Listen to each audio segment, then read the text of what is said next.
Hello everyone, my name is Sterling and I have chosen the topic of Google Analytics and SEO. These are both pretty large topics, so I'm just going to be able to really scratch the surface on them, but let's go ahead and get started. Um, so what is Google Analytics? So Google Analytics is a free tool offered by Google that allows us to track things like traffic and marketing as far as our websites go. So it helps us to understand. It helps to understand your site and app users to better evaluate the performance of your marketing, content, products, and more. And like I said, it's free, so there's no harm in using it to get some information on how your website's doing. So I think the best way to do that is to actually go to a demo account, and Google offers access to a demo account. And I think the easiest way to access that is to just Google Analytics demo account. So if we go to that, so like we have here, so if you just Google Analytics demo account, it's the first thing that pops up. You can click on that and it takes you to some instructions on how to access it. If you already have a Google account, I think all you have to do is just simply click on this link and it'll take you straight to the account. So some of the more important things I think here are here on the front page. You can see how many visitors visit your website daily. You can see the languages spoken. If you go to the real time here, go to the overview, you can see how many people are currently on your website right now. So right here we have 19. We can see that 63% of them are on mobile phones, 37% of them are on desktop, and that can help you, see a lot of people visit websites on their phones. So it's important to have a responsive website. There's a lot of information here, and so I would recommend that you come through here and you kind of poke around, try and figure out, what this is best at, or how you can best use the tool. Real quickly, you can see where people are coming from, Brazil, and this all can help you to create content that caters to what your audience, who your audience is. An important one is your traffic source. So you can see here that, and this will give you where your traffic is coming from. So you can see here that 93% is direct, 7% is paid. So they've got some marketing out there that directs people to this website. So you'll be able to see that. You can see, if the marketing is coming from Facebook, Instagram, whatever the source is, you'll be able to see that here. And so you can really dig down and say, okay, so it looks like my Facebook is doing better than my Instagram, so let's focus more on Facebook, more profitable. And there's just a lot of information on here. So I would recommend going to this account and just kind of poking around here. So I think one of the important things is to learn how to connect it to your website.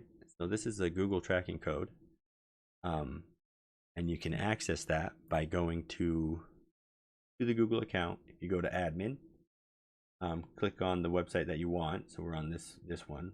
Then go to tracking information, tracking code. You can get your tracking code right there, and then you just place that in the header above everything, all the other scripts. And on each page that you want Google to track the metrics on that. So that's a pretty useful tool. Some additional resources is Google has some training on Google Analytics that so just go to this link and it will it has some training for analytics, and then of course the demo site you can use. Next, let's talk about SEO, and this is a huge topic, so I'm just gonna briefly discuss each one of these topics. But so what is SEO? SEO stands for search engine optimization.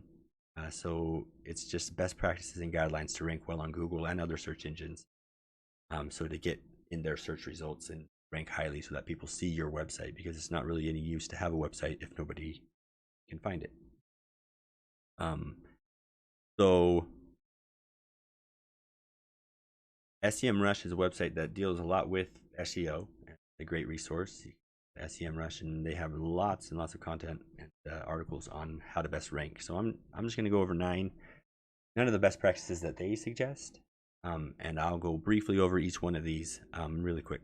So the first one is align your content with search intent. So search intent is just what is the user trying to accomplish? Are they trying to buy something? Are they trying to just get information on something? So you want to align your content with what that is. So that just really means you need to figure out what you're trying to do with your website. If you're trying to, for example, give information on how to make oatmeal cookies, you can see here they've searched how to make oatmeal cookies, and these sites are catering to people who want to make oatmeal cookies. So they, here in their content it says how to make oatmeal cookies. So they catered their content to that specific intent. Whereas on this side, people are looking to buy oatmeal cookies, so they've catered their content to people who want to buy them, and so they're probably selling oatmeal cookies on all of these websites. So there are 4 different types of search intent. Informational is the first, so that's when the user is just looking for some specific information, so how to make oatmeal cookies or something like that. Navigational is just where they're trying to get somewhere. For example, someone might search for Amazon, someone might search for Facebook, search for Google, whatever, so they'll be very specific about where they want to go.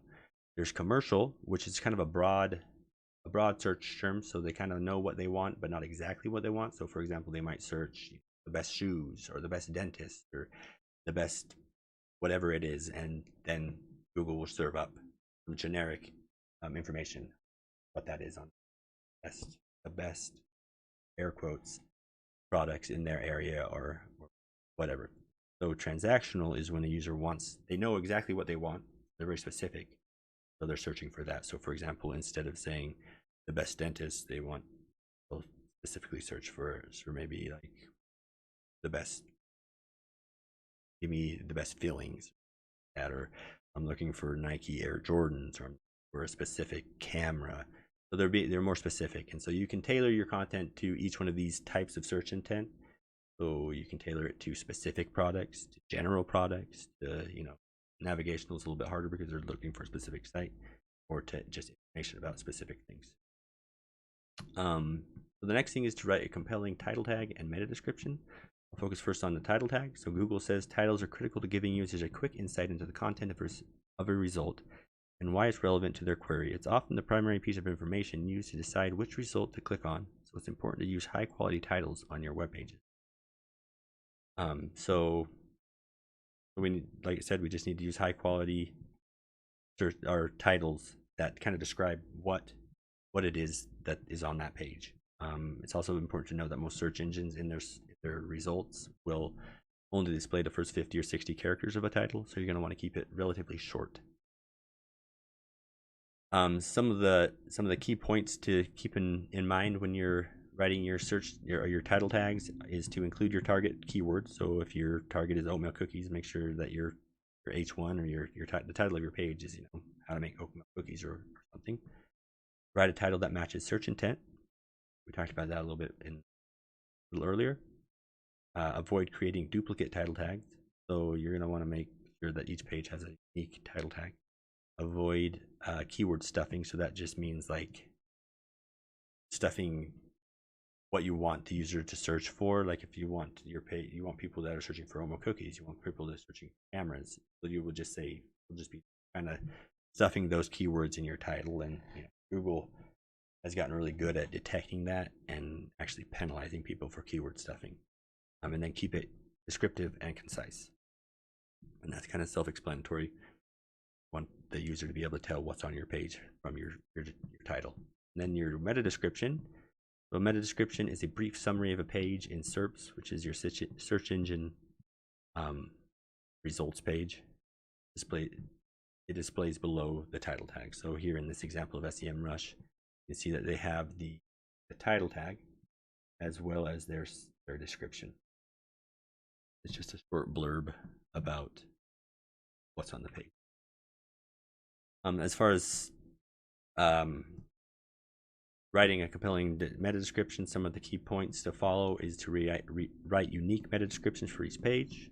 So each page needs its own description. You don't want to just copy and paste the same one across the board. Use action-oriented copy. Include your target keywords. So again, back to the example of oatmeal cookies, you're going to want to make sure that the page description is talking about oatmeal cookies if that's what the page is about. And the match search intent, again, we talked about that a little earlier. And then provide an accurate summary, a good summary of what's on the page. Okay, so next, talk about image optimizations. We've talked about this a little bit in class. We'll quite a bit in class. It's important to optimize your images so that your page loads quickly. Some things to keep in mind is to choose the best format. As you can see in this image here, the two identical images, one's in JPEG form, one's in PNG, and you can see the size difference. The JPEG is much smaller than PNG, and so you're going to want to use a JPEG in this instance, so it loads faster. But not every situation is the same. If you want like a transparent background, PNG is really the only way to go because it gives transparent background. You want to compress your images. We've talked about this in class. Some of the tools you can use to compress images are things like Tiny PNG, Image Optim, and Short Pixel. So these all allow you to compress those images down to a smaller size without losing a whole lot of quality. And then you're going to want to provide alt text. This is important for both accessibility and for Google to know what the image is about. So accessibility wise, if someone comes on your site that's blind or impaired in some way, they can't see, the screen readers will read that alt text and they'll be able to know, okay, that's what that image is. Another next thing is to lazy load. We've talked about that, and that just displays the images as they're needed and improves site speed overall. Next thing is to optimize your page speed. A big thing with that is to optimize your images like we talked about before. One thing to do is to enable browser caching. What that is it means your browser will actually save a copy of your website in the browser memory so that it can much more quickly retrieve that information and load it to the user instead of having to go to the servers, download that information, play it. So it'll already be in your browser. So you'll want to make sure that your browser caching is. So you'll want to delete unnecessary plugins. This really applies mostly to CMSs, plugins, like calendar plugins. There's lots of different plugins. You'll want to make sure that any unnecessary plugin is deleted. That way it doesn't have to be loaded every time the page is loaded if it's not going to be used. You're going to want to reduce server response time. That's the time it takes from the user's request to get to the server and to return back a response to the user. And so you're going to want to make sure that that's as quick as possible. That has to do with how quickly it can download the web page, so page size, as well as just the quality of the server itself. If you get a good quality server, good quality hosting provider, they'll have a faster response. Then you're going to want to reduce the number of redirects. That's just have a page redirecting a bunch of times. The 2 or 3 pages is going to take a lot more time to load that page. And then minify CSS and JavaScript files. You're going to want to make sure that those file sizes are as small as possible, and there are tools to minify those to reduce their size, reduce white space and things like that. A good tool to rank page speed or to measure it is GTmetrix. That'll take and analyze your page, returning a score, and tell you what you can do to improve your overall page speed. Use internal linking is the next thing. So an SEO best practice is to add internal links from top ranking pages on your site to pages that need a boost. So internal linking is just what it sounds like. That just means you're linking from one page in your website to another page. They recommend that if you have a web page that's ranking really well, that's doing really well, lots of people are going to it, that you create a link to a page that you would like to do a little bit better. Important also to keep in mind that the links need to be relevant. Try and fit that into that and keep that in mind. Next thing is your user experience. User experience is just the experience of the user on your website, and that can include how long they wait to load into your website, or how easy it is to get to the content on your website. So it's important to use subheadings. So put subheadings before your content, so that way the user knows what the content is about. Make sure your site is visually appealing. Avoid pop-ups. Pop-ups can be really annoying if you're reading through some content and a pop-up pops up and blocks the content, and you have to close out of the pop-up, and it's just really annoying. So avoid that where possible. And then white space. Use white space helps. The use of proper white space helps the user, the readability of your website, and the overall appeal as well. Okay, so the next thing to keep in mind is to include keywords in your URLs. So Google says the site's URL structure should be as simple as possible. Consider organizing your content so that URLs are constructed logically and in a manner that is most intelligible to humans. When possible, readable words rather than long ID numbers. So the URLs are like, google.com, and then the page is google.com/something. And you want to make sure that those are as clear as possible.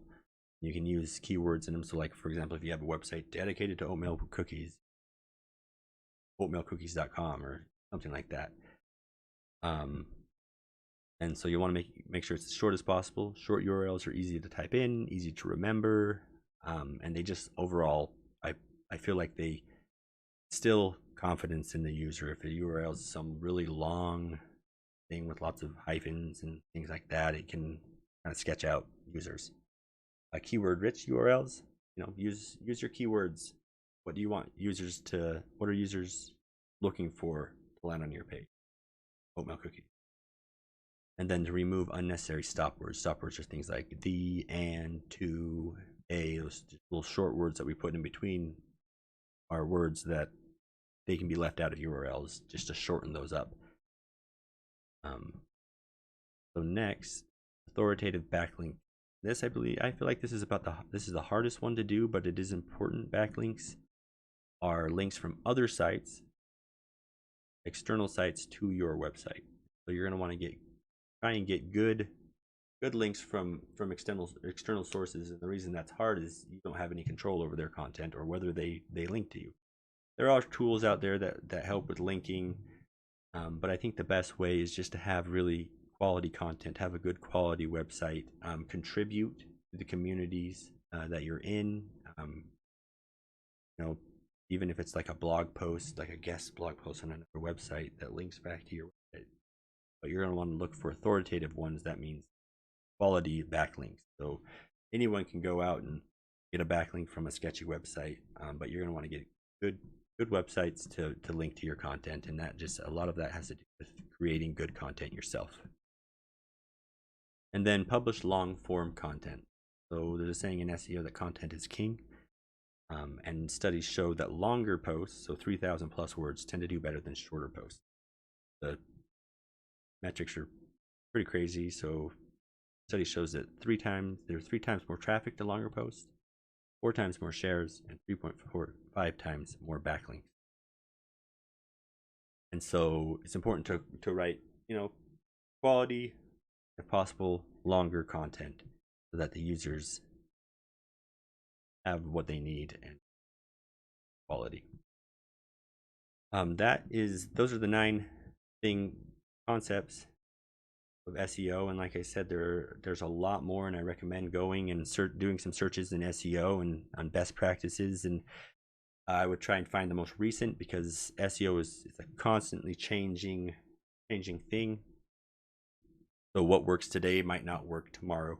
It's something that you have to constantly be on top of, constantly be looking into and improving on your websites. That way you can rank well and people can find you on the internet. So that's my presentation. Thank you for watching. If you have any questions, feel free to leave them in the comments, and have a great day.